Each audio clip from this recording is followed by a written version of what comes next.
बिस्मिल्लाहिर्रहमानिर्रहीम। अस्सलाम वालेकुम नाज़रीन, मैं हूं साकिब बशीर। दो तीन अहम मौज़ूआत पे बात करेंगे। इस्लामाबाद हाई कोर्ट में बेंचेस की तब्दीली, बेंचेस के हवाले से ऑर्डर्स और जो सूरत हाल है, जो फिक्सेशन है केसेस की, उसका एक बहरानी सी कैफियत बज़ाहिर नज़र आती है। ट्रांसफ़र जजेस के बाद ये सूरत हाल हमें जब वो सामने आना शुरू हुई, इस पर तफसील के साथ बात करेंगे कि इस्लामाबाद हाई कोर्ट, जहाँ पे लोग लाहौर से, मुख्तलिफ जगहों से, मुल्क की मुख्तलिफ जगहों से इस्लामाबाद हाई कोर्ट का रुख करते थे कि वहाँ से जो ह्यूमन राइट्स के केसेस हैं, जो मिसिंग पर्सनस के केसेस हैं, जहाँ पे अगर आपके हुकूक को सल्ब किया जा रहा है इंतज़ामी जो इंतज़ामी साइड से, तो उस पर रिलीफ मिलता था, जिसमें आइनी हुकूक का प्रोटेक्शन और हिफाजत जो है वो शामिल थी। तो अब क्या हो गया कि इस्लामाबाद हाई कोर्ट बदली बदली सी लगती है, इसके पीछे क्या वजूहात हैं?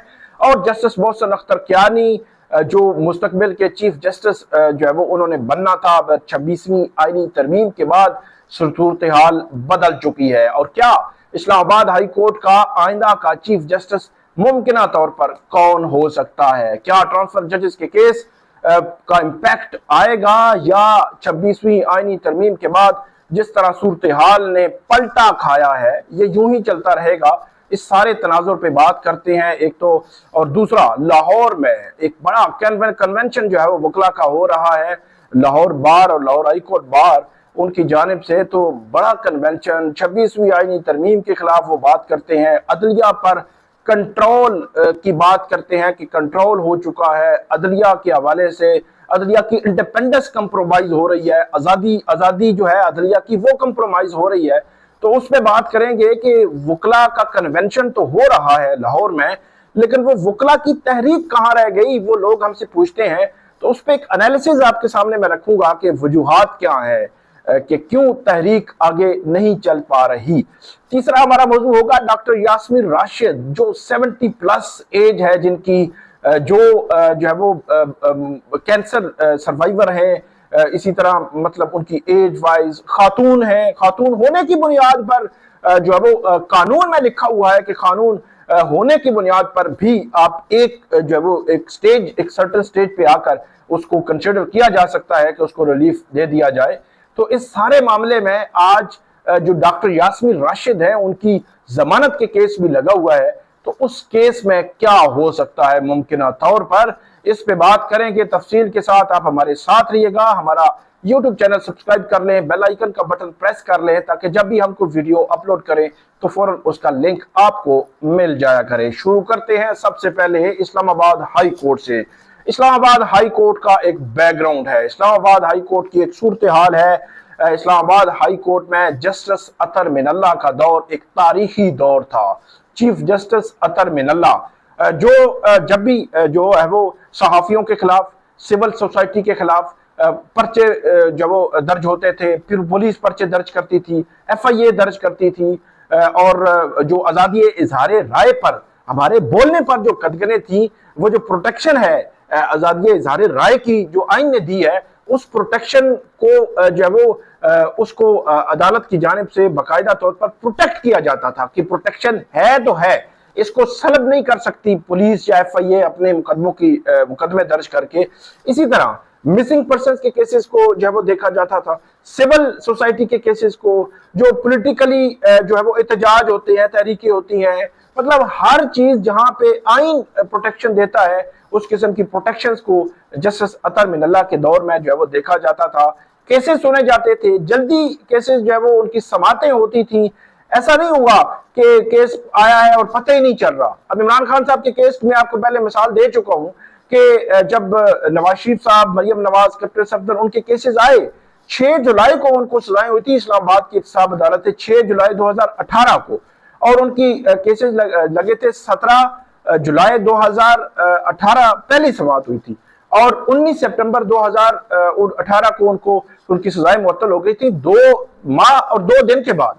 और यहां पर क्या है, 190 मिलियन पाउंड के 17 जनवरी को दायर हुआ, 2 माह 2 दिन के बाद तक फिक्स ही नहीं हुआ, उनको अर्ली हियरिंग की दरखास्तें दायर करना पड़ी, चीफ जस्टिस के जो है वो रोस्टम पे जाकर बात करना पड़ी कि इमरान खान साहब के केसेस जल्दी लगाएं। उनको जो जज हैं उनके सेक्रेटरी के कमरे में, चैम्बर में जज साहब के साथ मुलाकात करना पड़ी पीटीआई के वकला को, पीटीआई की लीडरशिप को, अलीमा खान को, कि ये केस लगाएं। मतलब मैं बड़े अरसे से कोर्ट रिपोर्टिंग कर रहा हूं, लेकिन ऐसा कभी नहीं हुआ। मतलब जो भी केस आया है, किसी जज ने रिलीफ देना है, किसी जज ने रिलीफ नहीं देना वो एक अलग बात है, वो एक अलग सूरत हाल है। लेकिन मसला यह है कि जब केस दायर हो जाता था तो वो केस लग जाता था। लेकिन पहली दफा में ये भी 190 मिलियन पाउंड केस में भी, और जो तौहीन अदालत के केसेस थे 3 अप्रैल को दायर हुआ, आज तक नहीं लगे। मतलब वो जस्टिस इनाम अमीन मिराज सिंगल बेंच के सामने लागे, उन्होंने कहा ये तो 3 रुकनी बेंच ने सुनने थे, और 3 रुकनी बेंच के सामने आज तक जो है वो नहीं लगे। मतलब ये सूरत हाल मैं ये समझता हूं कि आम केसेस में भी नहीं होनी चाहिए, हाई प्रोफाइल केसेस में भी नहीं होनी चाहिए कि वो केस आए, केस पड़ा रहे और पता ही नहीं कि केस कब लगना है। ये सूरत हाल कम से कम जस्टिस अतर मिनल्ला के दौर में भी नहीं थी, और जस्टिस आमिर फारूक उनके दौर में भी। मतलब ये है कि रिलीफ मिलना या ना मिलना वो अलग बात है, लेकिन उनके दौर में भी ये सूरत हाल नहीं थी कि आप ये कहें कि जो है वो केस लगेगा ही नहीं। अब क्या सूरत हाल बनी हुई है? अब सूरत हाल ये है कि जस्टिस मोहसिन अख्तर कियानी, मतलब वो जो इंटरनली जो बेंचेस की एक कॉन्फ्लिक्ट टाइप सूरत हाल है, वो मैं आपके सामने रखता हूं कि एक तो जो ट्रांसफर जजेस हैं, जस्टिस सरफराज डोगर, वो जो है वो 1 फरवरी को इस्लामाबाद हाई कोर्ट में लाहौर हाई कोर्ट से ट्रांसफर होकर आए। उसके बाद जस्टिस खादम हुसैन सुमरू आए 1 फरवरी को सिंध हाई कोर्ट से, और जस्टिस मोहम्मद आसिफ आए बलूचिस्तान हाई कोर्ट से यहाँ पे ट्रांसफर होके। 5 जजेस ने रिप्रेजेंटेशन फाइल की कि इनकी सीनियरिटी नहीं बनती, इन्होंने हलफ उठाना है, दूसरी हाई कोर्ट से आए हैं, उन्होंने हलफ भी नहीं उठाया, सीनियरिटी भी टॉप पे लेके जस्टिस सरफराज डोगर साहब की, और उसके बाद वो एक्टिंग चीफ जस्टिस जो है बन गए। चीफ जस्टिस आमिर फारूक थे उस वक्त, उन्होंने सीनियरिटी वाली जो रिप्रेजेंटेशन थी 5 जजेस की, 5 जज अपने लिए इंसाफ जब मांगने के लिए पहले अपने चीफ जस्टिस उस वक्त के आमिर फारूक उनके पास गए, और अब सुप्रीम कोर्ट के सामने है। तो जस्टिस आमिर फारूक ने उनकी रिप्रेजेंटेशन खारिज कर दी। उन्होंने कहा जी सीनियरिटी बिल्कुल ठीक है, हलफ उठाने की जरूरत नहीं है, कुछ भी नहीं है। मतलब हैरान कौन। तो उसके बाद सुप्रीम कोर्ट में मामला चला गया, और अभी भी सुप्रीम कोर्ट में वो चल रहा है मामला। लेकिन दूसरी तरफ क्या हुआ, दूसरी तरफ जो है वो तब्दीलियां, जो है वो चीफ जस्टिस आमिर फारूक जब थे उसी वक्त तब्दीलियां आना शुरू हो गई।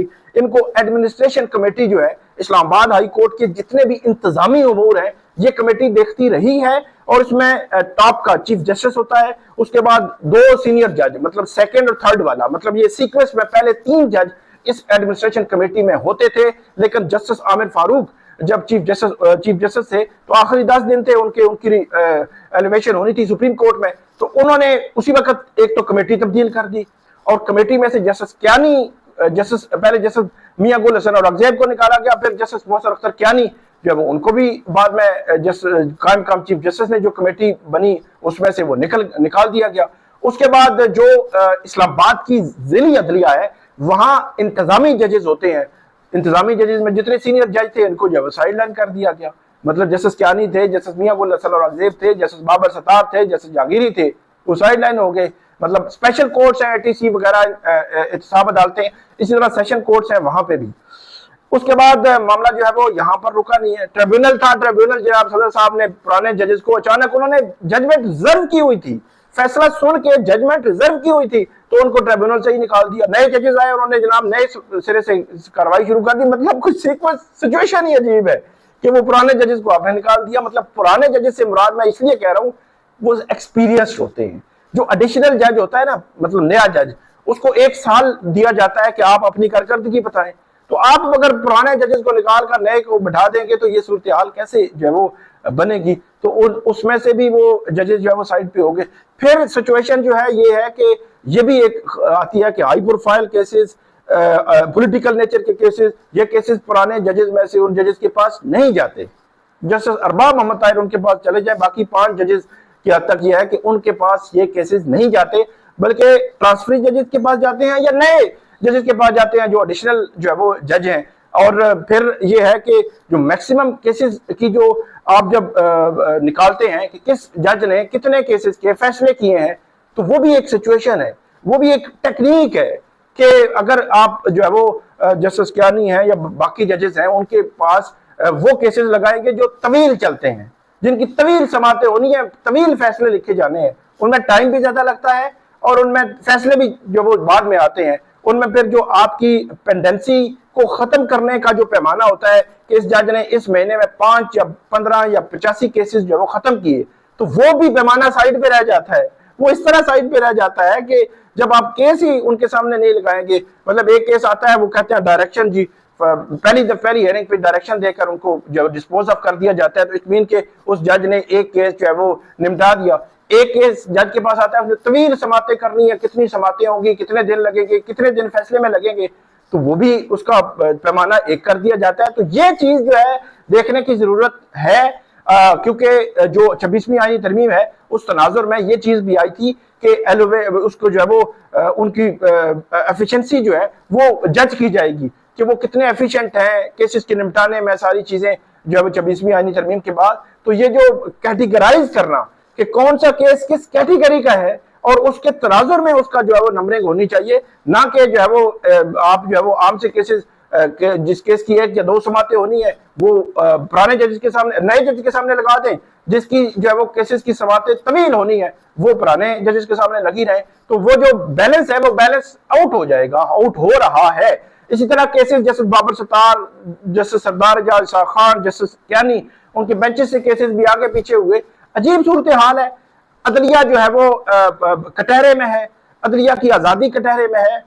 देखना यह है कि ट्रांसफर जजेस का केस का फैसला क्या आता है, सुप्रीम कोर्ट इसको कैसे देखती है और क्या सुप्रीम कोर्ट इसको देखती भी है या यूं ही जो है वो छोड़ देगी, क्योंकि आजकल यूं ही छोड़ने का जो है वो बज़ाहिर रवाज जो है वो मौजूद है। आगे बढ़ते हैं, लाहौर में कन्वेंशन हो रहा है। 26वीं आईनी तरमीम के बाद वकला ने कराची से लाहौर तक जो है वो बड़ी आवाज उठाई।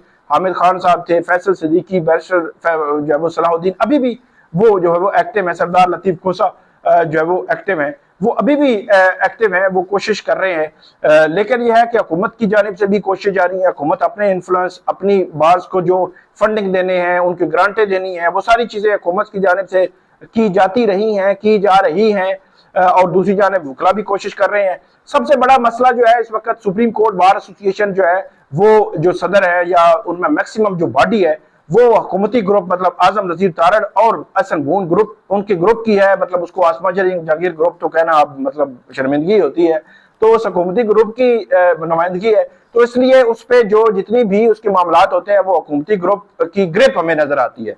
और दूसरी तरफ अगर पाकिस्तान बार काउंसिल की बात की जाए, वकला की सबसे बड़ी बॉडी, तो वहां पे भी मेजॉरिटी जो है वो हुकूमती ग्रुप की ही है। तो ये जो तहरीक होती है, तहरीक जो वकला की बॉडीज है, इलेक्टेड बॉडीज, वहां पे अगर मेजॉरिटी होगी इस 26वीं आईनी तरमीम के खिलाफ वकला की बॉडीज में जो नुमाइंदगी है, तो फिर ये तहरीकें कामयाब होती हैं, तहरीकें कामयाब हो सकती हैं, उसके बगैर मुश्किल होता है। तो इस वक्त ये सबसे बड़ी मुश्किल कि सुप्रीम कोर्ट बार और पाकिस्तान बार काउंसिल उस तरफ जो है वो खड़ी हैं, तो ये एक बड़ी मुश्किल जो पेश है। Islamabad high court bar association ने पिछले दिनों जो 5 जजेस के हक में पिटीशन थी वो वापस ले ली थी।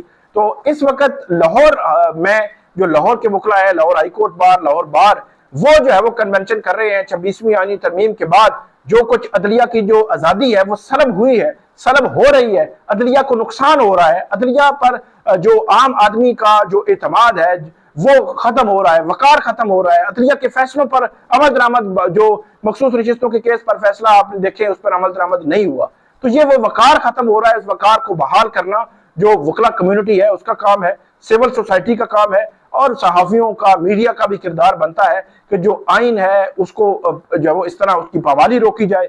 26वीं आईनी तरमीम के बाद जो कदगने लगी हैं उन कदगनों को खत्म होना चाहिए। सुप्रीम कोर्ट को 26वीं आईनी तरमीम के खिलाफ 1.5 दर्जन के करीब दरखास्तें फौरी तौर पर जो है वो सुननी चाहिए। देखते हैं कि वकला की जो कन्वेंशन है क्या रुख इख्तियार करता है। आगे बढ़ते हैं। Doctor Yasmeen Rashid 70+ age, cancer survivor Khatoon, तो इसके बावजूद 2 साल हो गए उनकी जमानत नहीं हो रही, आज फिर जमानत की दरखास्त लगी हुई है। हम उम्मीद करते हैं कि अदालतें जो है कम से कम डॉक्टर यास्मीन राशिद को के केस को देखें, क्योंकि 2 साल हो गए हैं, आपने ट्रायल किया नहीं है, बगैर ट्रायल के आप कैसे पनिश कर सकते हैं? इल्जाम हो भी, इल्जाम साबित भी हो, लेकिन जब तक ट्रायल नहीं होगा, जब तक कोर्ट फैसला नहीं करेगी, तब तक आप कैसे सजा दे सकते हैं? और 2 साल सजा तो वो वैसे ही काट चुकी है कि 2 साल से वो जो है वो जेल में है। तो इसलिए हमारी जो जुडिशरी है उसको भी देखना चाहिए और इस मामले को कम से कम जो है वो मुख्तलिफ ग्राउंड्स हैं, उन ग्राउंड्स की सूरत में देखें